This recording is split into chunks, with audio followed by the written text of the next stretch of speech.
Formasi Coach Indra Safri di Timnas Indonesia U19 tuai sorotan, disebut resah dengan kemajuan Timnas Indonesia. Asuhan Kim Sang-sik ambil langkah ini untuk bisa bersaing. Elkan Bagot semakin menyala di klubnya di Inggris. Caices disebut semakin kuat bertahan di Venezia. Emil Audero turun kasta hingga disebut kena karma Timnas Indonesia. Begini update soal peluang Martin Paes di putaran ketiga nanti. Simak informasi selengkapnya sebagai berikut.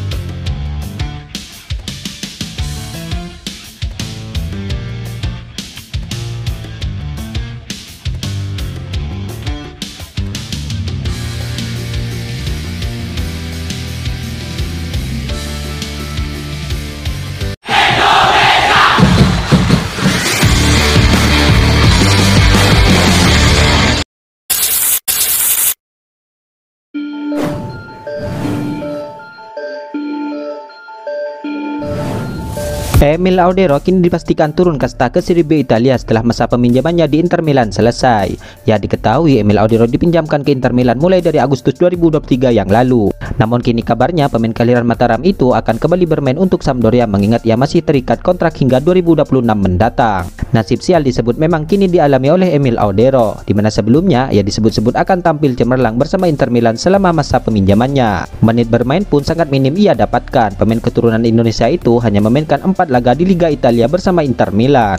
Meski sempat mencicipi nikmatnya gelar Scudetto dan Piala Super Italia, namun kebahagiaan itu seperti semu bagi Emil Audero, di mana masa peminjaman di Inter Milan sudah berakhir. Itu artinya ia akan kembali bermain untuk Sampdoria yang telah turun kasta kedua pada musim depan ini. Ya, sungguh ironi bagi pemain yang sempat digadang-gadang mau bergabung bersama Timnas Indonesia ini meski hingga kini belum terwujud. Namun meski demikian banyak warganet tanah air yang menyempatkan memberikan simpati kepada Emil Audero. Menarik dinantikan bagaimana performa Emil Audero saat nanti kembali bermain untuk Sampdoria di Serie B Italia musim depan.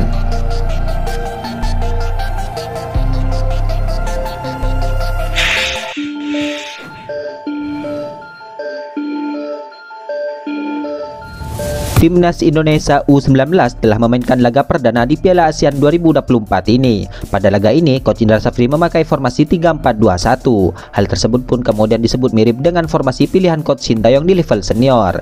Ya, pada laga pertamanya, Timnas Indonesia bertemu dengan Filipina di Stadion Gelora Bung Tomo, Surabaya. Garuda Muda tampil impresif. Meskipun menang dengan skor telak dan tampil dominan, Coach Indra Safri memberikan catatan pada anak asuhnya. Indra menilai Doni Tri Pamungkas dan kolega belum mampu tampil secara konsisten. Filosofi yang kita bangun di tim ini tidak konsisten, kadang-kadang terlihat, kadang-kadang tidak. Saya pikir memang tim usia muda perlu waktu dan kesabaran, kata Indra Safri.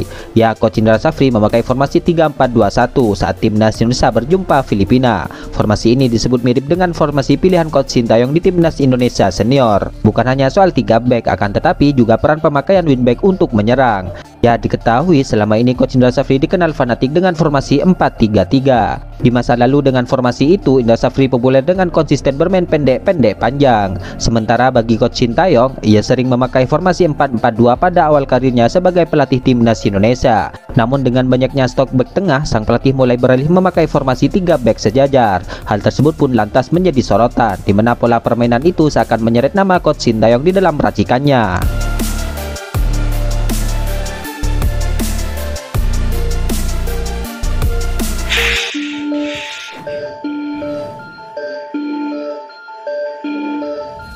Timnas Vietnam disebut merasa resah dengan perkembangan pesat yang ditunjukkan oleh Timnas Indonesia. Hal itu sebagaimana yang dimuat media asal Vietnam itu Tan Ninh dalam laporannya. Belakangan ini, tim Vietnam merasa resah dengan kemajuan pesat yang dimiliki Indonesia, tulis laporan media tersebut.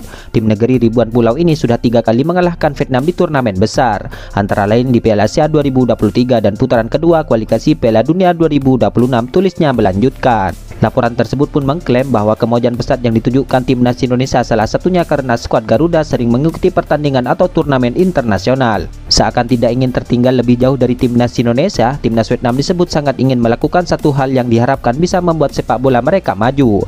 Kabarnya selama bulan September dan Oktober mendatang, skuad Kim Sang-sik itu diperkirakan akan menjalani turnamen persahabatan dengan lawan-lawan kuat dari Asia hingga Eropa, khususnya pada FIFA Matchday di bulan September nanti, di mana Timnas Vietnam rencananya akan bertanding melawan melawan timnas Thailand serta Rusia atau Panama. Ya, seperti diketahui, timnas Vietnam dan timnas Indonesia akan bertemu kembali di babak penyisihan grup di Piala ASEAN Cup 2024 nanti.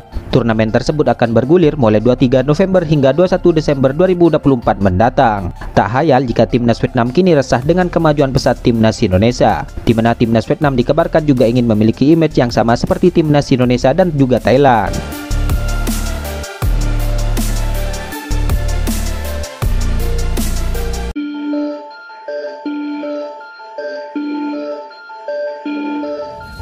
Bek timnas Indonesia yaitu Elkan Bagot kini kabarnya berpeluang akan dipinjamkan lagi oleh Ipswich Town untuk musim depan. Apalagi kini kabarnya sudah ada 2 tim yang meliriknya. Ya, diketahui Elkan Bagot saat ini sedang fokus bersama Ipswich Town menyambut musim baru. Terlebih klub tersebut kini akan mentas di Premier League. Walau tidak menjadi pilihan utama dan menghabiskan waktu di klub lain, Kiram MC Kinan kini tetap membawa Elkan Bagot dalam tur pramusim ke Austria. Di sana Elkan Bagot bisa saja main ketika klubnya melakoni laga uji coba melawan juara Liga Ukraina yaitu Shakhtar Donetsk.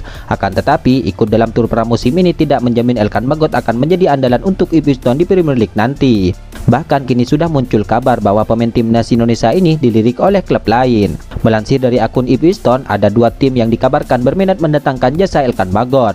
Dalam hal ini, besar kemungkinan Ipswich Town bisa melepas Elkan Bagot lagi dengan status pinjaman. Hal itu dikarenakan Ipswich Town baru saja mendatangkan bek baru.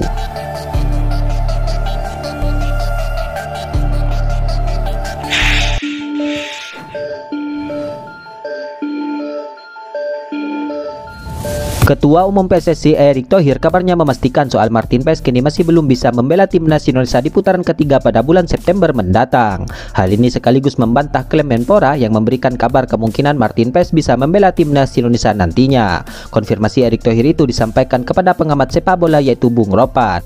Lewat pernyataan di kanal YouTube pribadinya, Bung Ropan mengklaim hubungi langsung Ketua Umum PSSI Erick Thohir lewat WA pada Senin malam kemarin. Beliau jawab belum bisa ya, masih diusahakan, ucap Bung Ropan. Ya, sebelumnya Dito Aritejo mengkabarkan bahwa Martin Paes diperkirakan sudah bisa membela timnas Indonesia di ronde ketiga bulan September mendatang. Hal itu berdasarkan obrolan Dito dengan Ketua Umum PSSI Erick Thohir.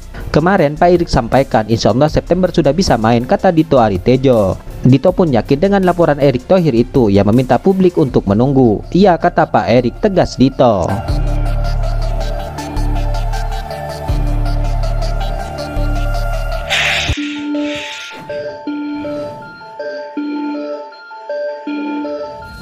Torino kini kabarnya telah resmi merekrut bek tengah baru pada bursa transfer musim panas ini. Hal itu disebut berujung kepada pertanyaan kelanjutan perekrutan bek timnas Indonesia yaitu Jay Itzes.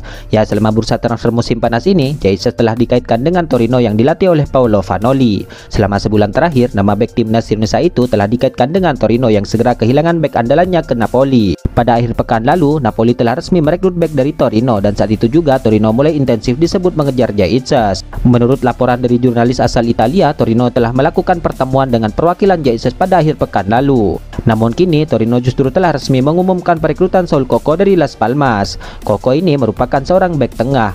Kemudian pertanyaannya, mungkinkah hal ini akan mempengaruhi Jay Itzes untuk bergabung ke Torino? Ya, tentu ini menarik kita nantikan. Meskipun Coco adalah bek tengah, kehadirannya diprediksi tidak akan mempengaruhi upaya Torino untuk merekrut Jay Itzes. Menurut laporan dari Morandin, pada Senin kemarin, Torino kabarnya akan merekrut 2 bek tengah pada musim panas ini. Jadi sekalipun Coco sudah resmi direkrut, Jay Itzes tentu masih berpeluang untuk pindah ke klub rival sekota Juventus pada musim panas ini. Itulah ulasan terkini hangat dan menarik seputar tim Merah Putih yang dapat kami sajikan hari ini. Jangan lupa dukung terus tim Merah Putih di channel ini dan salam olahraga.